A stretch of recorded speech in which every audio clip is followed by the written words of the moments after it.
Hello everyone, Joel here. If your idea of a good Sunday night is turning hundreds of monsters into a fine bloody mincemeat slurry while chasing a 0.1% drop rate pair of pants, you are in the right place.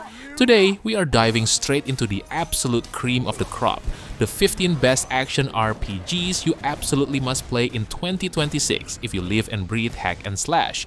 We've got freshly launched bangers, massive legendary updates, and games that will make your graphics card literally scream for mercy.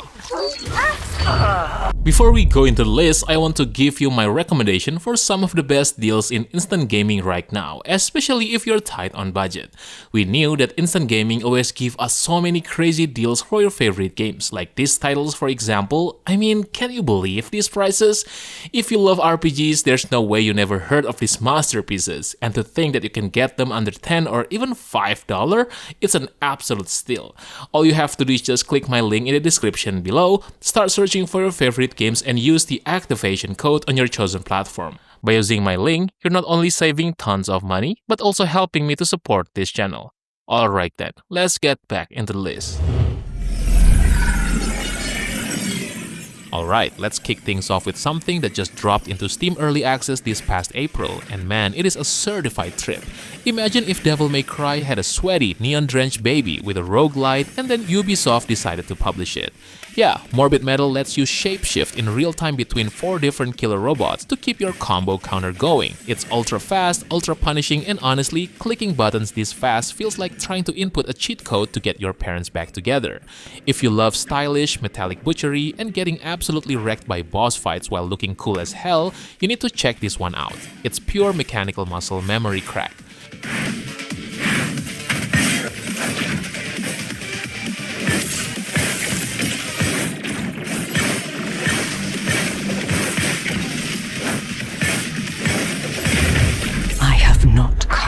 To say. Diablo 4 is still kicking around, and credit where credit is due, the developers have basically rewritten the game 3 times over since launch just to satisfy the community's endless crying. At this point, the hack and slash loop is smoother than butter, the dark gothic vibes are immaculate, and the seasonal mechanics are actually keeping things fresh. It's the ultimate podcast game. You just turn your brain entirely off, hold down the spin to win button on your barbarian, melt thousands of demons from hell, and completely ignore the crushing reality of your real-life bills. Just don't look at the microtransaction shop unless you want to feel a deep spiritual sadness. One of these nomads could help us reach it.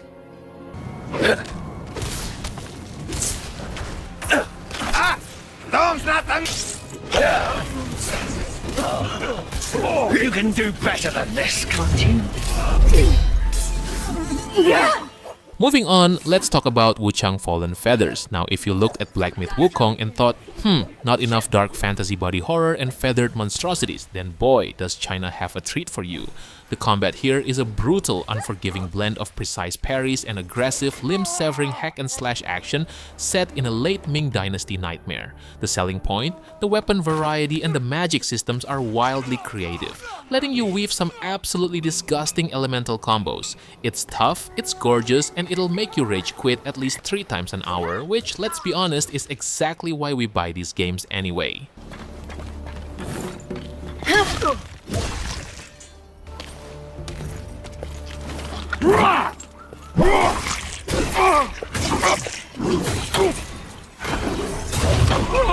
So, did you find the answers you were looking for? Oh look, it's the game that finally answered the question. What if Square Enix stopped making turn-based math simulators and just hired the combat director from Devil May Cry to make an anime HBO show? Final Fantasy XVI is pure unadulterated spectacle. You play as Clive, a man with a jawline sharp enough to cut glass and a deep emotional trauma that he solves by turning into a giant fire demon and punching other giant gods through mountains. The combo system is shockingly deep, the boss fights are visually loud enough to give a Victorian child a seizure, and the story actually hits you right in the feels. It's an essential masterpiece.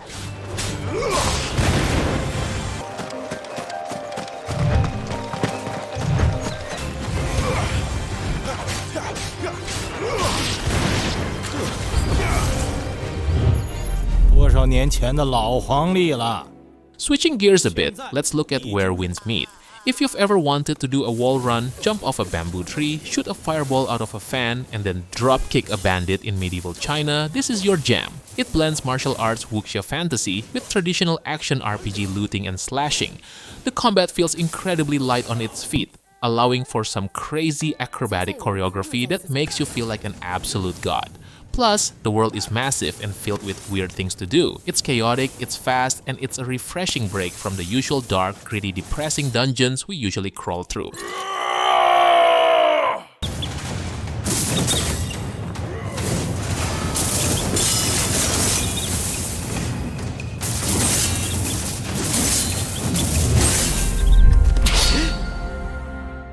Now for my fellow closet anime enjoyers, we have Granblue Fantasy Relink. Do not let the bright colors and cute characters fool you. The endgame of this masterpiece is a frantic co-op boss rush hellscape that demands absolute perfection. You and 3 buddies can team up, chain together massive flashy combo finishers, and turn giant dragons into loot containers. Every single character plays completely differently, ranging from heavy-hitting greatsword users to fast-paced dual-blade assassins. It is the peak definition of cooperative hack-and-slash fun, provided you have friends to play with. If you don't, well, the AI companions are actually smarter than most real human teammates anyway.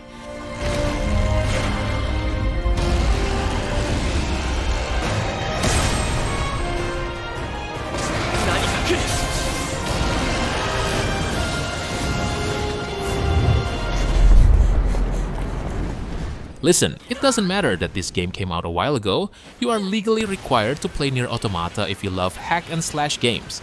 Platinum Games absolutely cooked with the combat here. It is a silky smooth, bullet hell-infused masterpiece where you glide through existential dread while slicing existential robots with giant katanas.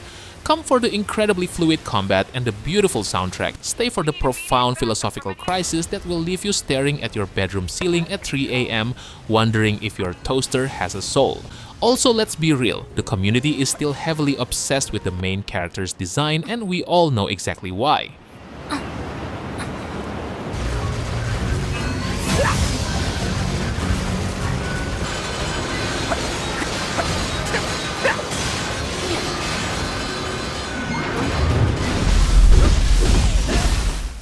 Nioh 3 officially launched back in February, and Team Ninja absolutely delivered the goods. Taking place in the dramatic Bakumatsu period, they introduced this brand new mist system that completely changes up the pacing of the stance-switching combat we all love and fear. The loot grind is still more addictive than gambling, and the difficulty will make you want to bite your controller in half. They even have their first big story DLC dropping later this year, so there is literally no better time to jump into the meat grinder. It's fast, it's deeply complex, and it's arguably the best pure mechanical combat system on this entire list.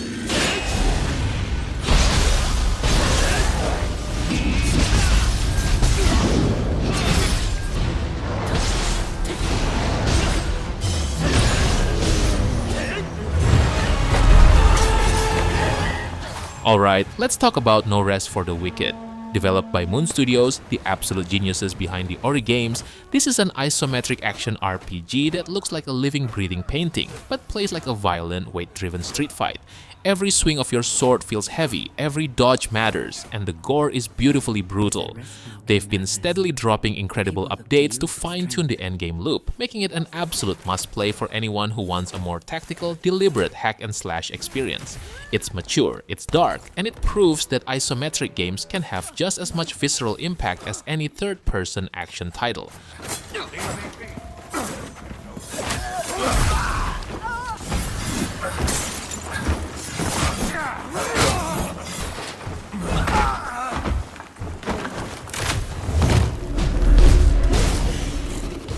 Look, sometimes you just want old-school gritty no-nonsense isometric slaughter, and Grim Dawn is the absolute king of that specific hill. It's the spiritual successor to Diablo 2 that Diablo 3 wishes it could have been. The dual-class system lets you combine things like a necromancer and a soldier to create a death knight that deletes entire screens of mutant cultists with a single button press. It's deep, it's incredibly complex, and the build variety is so massive it'll make your inner nerd squeal with joy.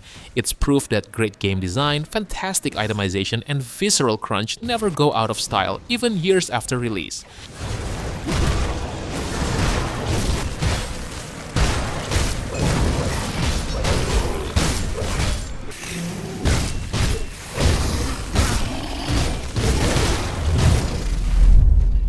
Now a good time. You knew this was coming. The Norse saga of God of War and Ragnarök features some of the most satisfying, bone-crunching hack-and-slash combat ever put into digital form.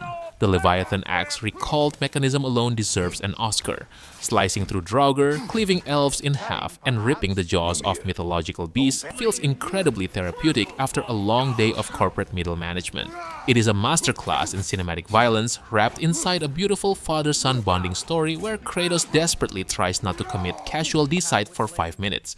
If you haven't played these yet, I honestly don't know what you're doing with your life. Our son.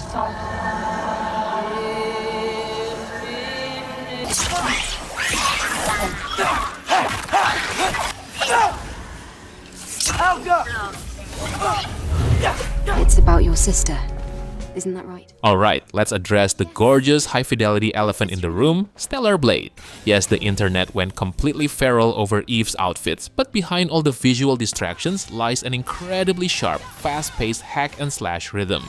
The combat is a beautiful dance of parries, dodges, and devastating beta skills that turn cybernetic alien monsters into puddles of goo. It takes heavy inspiration from Nier and Sekiro, blending them into an absolute visual spectacle. It runs beautifully, the soundtrack slaps immensely, and the combat loop is so satisfying that you'll stay for the actual gameplay, even after you're done admiring the character models.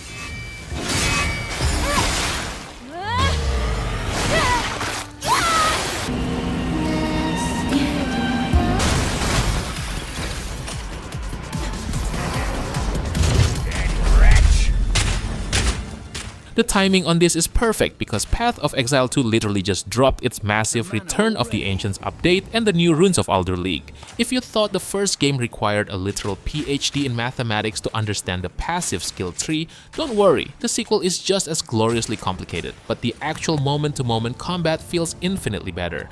It is dark, complex, and the absolute pinnacle of the isometric hack-and-slash genre right now. You can customize your skills to do things that shouldn't even be legal in a video game. It's free to play, meaning the only real cost is your social life and your sanity.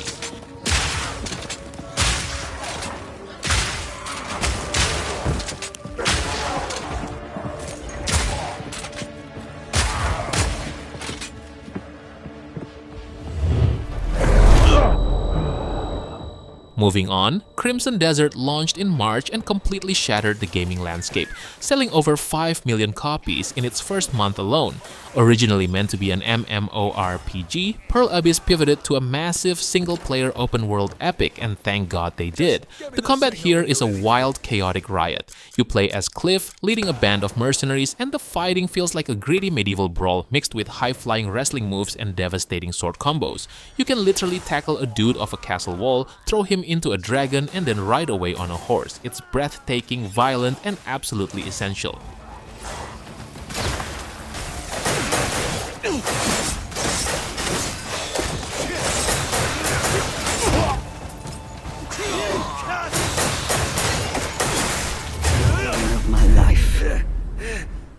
And finally, standing tall at the #1 spot, we have the reigning king of monkey business, Black Myth Wukong. This game is a masterpiece of kinetic energy.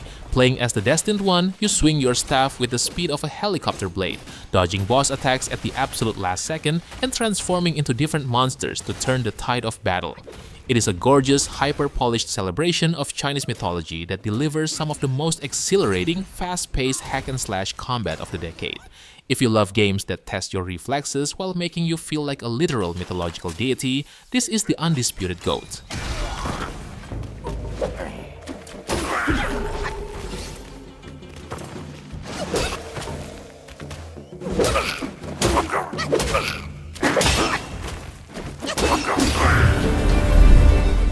Alright boys, I think that's it for today. I know that there are other games that I haven't mentioned yet, so how about sharing your favorites that probably deserve the spot in the comment section below.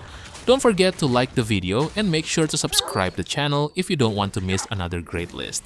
Thank you for watching and have a good day. Peace!